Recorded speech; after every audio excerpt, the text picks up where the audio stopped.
Hi, I'm Wendy Harrington, and today I'm sharing my near-death experience that happened in 2001. But I want to start 2 years before that because what I find fascinating, one of the things I find fascinating, is that the illness that I had that led to the near-death experience was there 2 years before it manifested.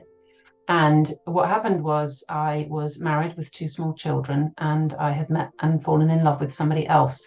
And I wanted to know what should I do, and I was so confused. And a friend of mine said, "Hey, why don't you go and see this amazing tarot card reader?" I didn't know anything about that kind of thing back then, but I went along hoping that she would tell me what to do, which of course she didn't. But what she did say at one point was she pointed at my lower abdomen and she said, "You've got a dark area there. It's mother issues, and if you don't sort it out, you'll be ill." And it went right over my head. I didn't know anything then about healing or the fact that we were energy vibration or anything like that. And I completely dismissed it. Fast forward 2 years later, where I had to have an emergency cesarean with the birth of my third daughter, and she was 8 weeks premature. And then I ended up contracting necrotizing fasciitis, more commonly known as the flesh-eating bug. So that got into my womb and ovaries, started there, but spread up my torso, and I ended up losing about womb, ovaries, and about 2/3 of the flesh on my torso. And they have no choice but to literally remove the diseased flesh and hope that they have it all. I also then had septicemia, and then basically ended up on life support, was put into a medical coma, was medically sedated. Yeah, was on kidney machine, respirator, the whole works. And somewhere during that period, I was medically sedated for 10 days. I had the most beautiful near-death experience. And the experience was I was suddenly aware that I was out of my body. And I remember it really well because my first thought was, oh, well, I'm not my body then. I think before that, I'd always been a little bit, we're born, we die, we're dust, that's it. Don't have a religious upbringing, even though I kind of went to a Church of England school, but parents weren't religious or anything like that. And so it was just this most amazing kind of experience. And it was really vivid. Wow, I'm not my body. And then there was just this momentum of floating into, it felt like floating forwards into this most phenomenal light. Words will never do it justice. The love, the peace, just simply divine. And I just wanted to go. I had no thought for this world. I had no thought of my physical self. I had no thought that I just had a baby. There was nothing like that. I was just happy going into this light. And I could see these forms beginning to take shape ahead of me when all of a sudden I felt a tug on my arm, and I looked back and it was my husband. And I tried to pull him because I just really wanted to go and I wanted him to come with me, and he would not budge. And I kind of jolted to a stop. And then I heard telepathically, "If you come, you must come on your own." And I didn't want to leave him. And so that momentum immediately decided with that decision, and I came back into my body. When I was woken up from the sedation, the things I found out were that my mum and my husband had been physically holding my hand virtually the whole time that I was medically sedated. And that's always made me wonder, did they, would I have gone had they not been holding my hand? So that experience was unlike anything else. It was so vivid. It has stayed with me, for all these years. It remains with me. And the next thing that happened was I came home after 3 months. Not long after I'd been home, it felt like I got woken up in the early hours of the morning. It was about 5 o'clock. I was wide awake and I just had a sentence in repeat on my mind, and it was just repeating itself over and over and over. In the end, I got up and I thought, I will just get up and write it down. And as I wrote it down, I heard the next sentence and the next sentence. And I wrote this piece of writing, and it was like taking dictation. It was like someone was giving it to me. Sadly, I don't have that piece of writing anymore. But fundamentally what it said was, there is love and fear, and everything else is in between. And that as humans, it's really important that you choose love in order to have a different experience. And there was lots of other amazing information in there, just pointing out, you as humans do this and you hurt yourselves, and you do this and you hurt yourselves. And it just made so much sense. And then there was a moment where I was writing and writing, and I was just, like, yes, yes, yes, yes. And all of a sudden, from the pen flew, all is perfect in God's plan. And that stopped me for a moment, because at that point, I didn't believe in God, and I certainly didn't believe it had a plan. But everything else was so on point and so true and resounding so deeply in my heart and soul. That sentence also stayed with me, because it was coming from the same place. And what I took from that was I decided to be as loving as I could and to function from a place of love. That was the decision. It's important that you choose love to create instead of fear. That's my interpretation at the moment. I love this continual journey that we are all on. And also that lots of other experiences have happened over the years. So another one, not that long, maybe a year or two after I'd come home from hospital, I started doing a psychology degree. I was really curious about this near-death experience. What was it? And one of the psychological theories is that a near-death experience is just something that happens in the brain at that point. And I started to doubt the validity of it. Maybe it was just something that happened in the brain. Also, that I knew that I was on a cocktail of drugs at that point, and had that done something, to my perception.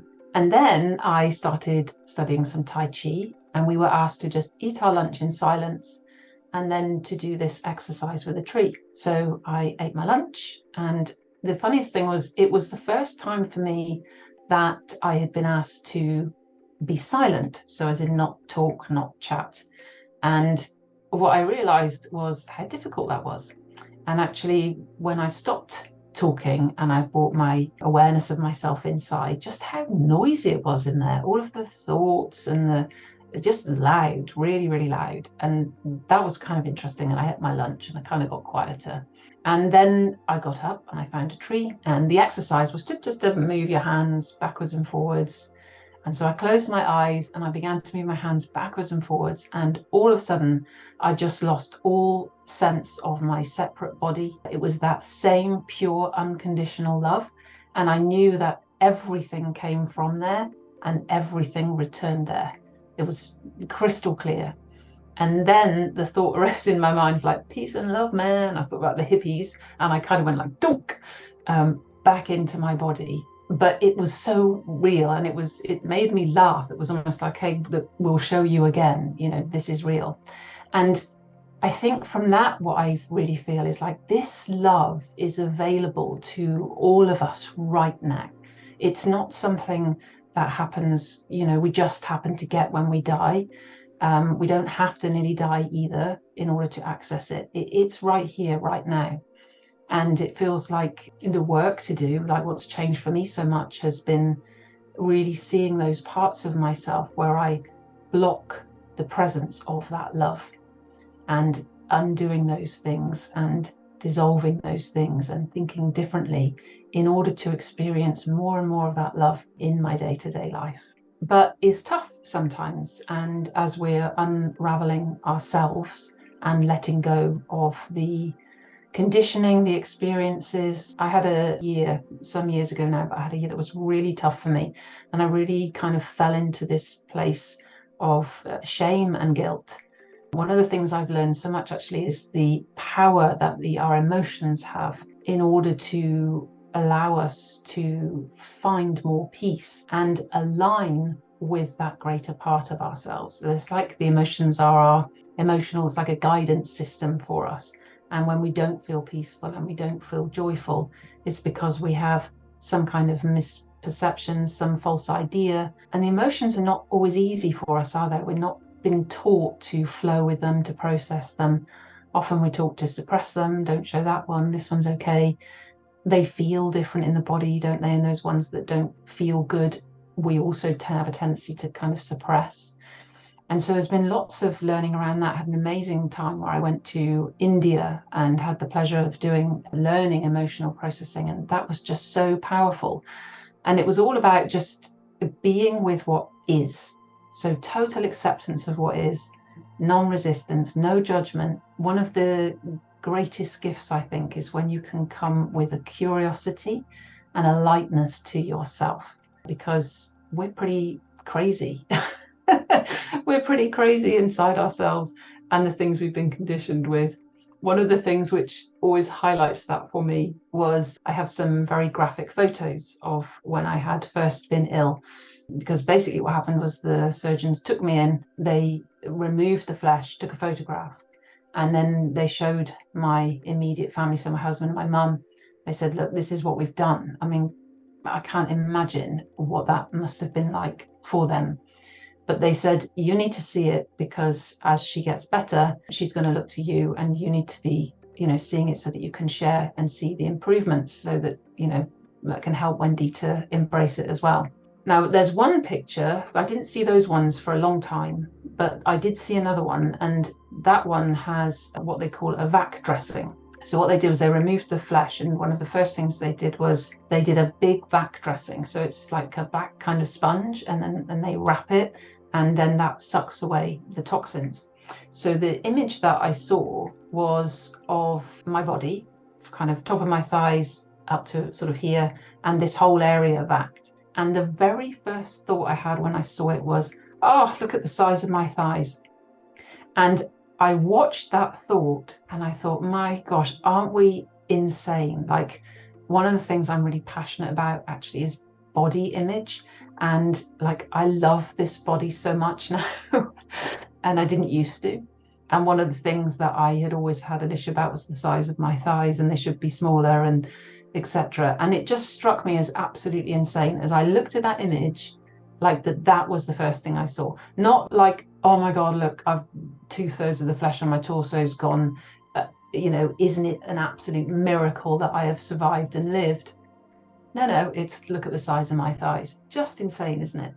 So I think there is so much in us, and all of that kind of thinking blocks our experience of the presence of that love which is there right now. And we are loved so much. As I was saying, there was a year that was really tough for me, and I just went into guilt and shame and self-hatred. It was a really tough year, but I reached this point where I just felt so terrible about myself. I couldn't imagine ever feeling any better. And all of a sudden, my 10-year-old daughter, who was at that point at my mum's in Bristol, and I was up in Scotland, she suddenly appeared in my mind, and she said, you have to forgive yourself, Mummy. And I kind of said back telepathically, but I don't know how. And she said, see yourself how I see you. See yourself with my eyes. And in that moment, I felt so much love. And I know that that is the love of God, this pure love source, the universe, whatever you want to call it, and completely non-denominational. And I knew that that was the love of source, God, the universe, whatever words you choose to use, that incredible presence, that love. And the thing that came to mind was like, wow, I could kill everyone on the planet and I'd still be loved. And I think what that was just showing me is there is nothing so bad that we can do that means that we are not loved. Like, everything is forgiven.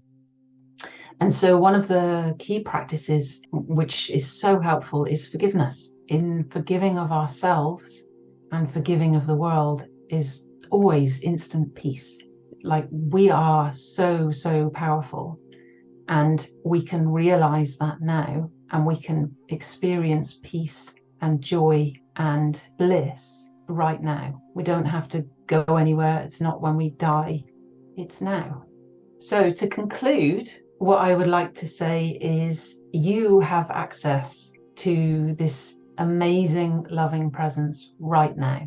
And to do the inner work, to find your way to that place, I think the key things for me are non-judgment, which is such an amazing one, isn't it? Because have you ever watched your own mind? Have you ever watched your own mind? I spent a long period of time where I was just watching my thinking. And I think it's about moving the intellectual concepts into a lived experience, because I think there are a lot of spiritual concepts which many of us know, and because we know them intellectually, we think we know them, but there's a deeper level of knowing that arises. And so to know that you are not your body, you are not your emotions, you are not your mind, you exist beyond all of that. and to open yourself up to that you can start to witness the things that are arising without giving them all the meaning that you have. Everything has the meaning that I have given to it. And when you really grasp that, it means that you start to release the grip on the meanings that you've given to things, that in order that you can actually see the reality of them. Because I think when we choose to be loving, and we're choosing forgiveness as forgiveness of ourselves, forgiveness of others, and that we get the choice when we start to see that there are two aspects of self. For me, I experience two aspects of self. I experience what I would call my little self, my egoic self, the personality self, the bit that's trying to get love, doesn't feel good enough, nothing's ever enough, unworthy, needy, insecure, all of those things. I experience that. And then I also experience this part of me that feels like it is just witnessing what's arising. And then that experience is peaceful, blissful, joyful, non-judgmental, loving of all things. And I think it's the choice that we get to make that choice for that aspect of yourself.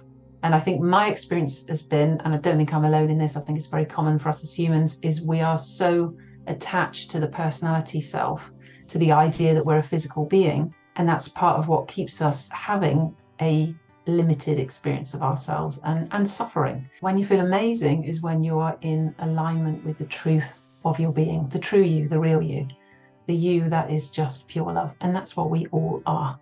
And I will leave it there. Thank you so much for listening to my story.